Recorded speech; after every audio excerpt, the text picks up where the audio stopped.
গাড়ি পরিষ্কার পরিচ্ছন্ন রাখাটা একটা আর্ট হলে ভৌমিক হলো তার আর্টিস্ট। তো ওর কথায় এসে কিনে নিলাম পাইপ, যে গ্যারেজের লোককে বড় লোক করে কি হবে, এইবার থেকে নিজেদের গাড়ি নিজেরাই ধোবো টাইম টু টাইম। গাড়ি ধোয়ার আগে যে কত রকম প্রিপারেশন নিতে হয় সেটা পৌঁছে বুঝলাম। তো একটু একটু করে শুরু হলো গাড়ি ধোয়া। প্রথমে তো বিশাল মজা লাগছিল, আর ভেতর থেকে একটা স্যাটিসফ্যাকশনও আসছিল যে নিজেদের গাড়ি নিজেরাই ধুচ্ছি, কজনই বা পারে এসব। বাট একটু একটু করে সময় এগোচ্ছিল, আর বিরক্তি লাগার লেভেলটাও আস্তে আস্তে বাড়ছিল। 10 থেকে 15 মিনিট মজা ছিল, তারপর যে কি বিরক্তি আর কি বলবো। বাট ওই যে বললাম ভৌমিক ইজ আর্টিস্ট, তোর পাল্লায় পড়ে 1.5 ঘন্টা ধরে ডলাডলি করে গাড়ি দুটোকে চমকালাম। বাট আমাদের মাথাতেই ছিল না দুদিন পরে দোল, ব্যাস আর কি, গাড়ি আবার সেই জেকে সেই আগের মতো।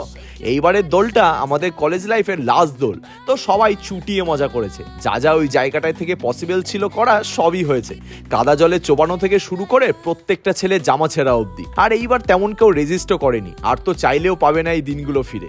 তো আজ না হয় ভিডিও এই অবধিই থাক, দেখা হবে অন্য কোনো দিন অন্য কোনো ভিডিওতে।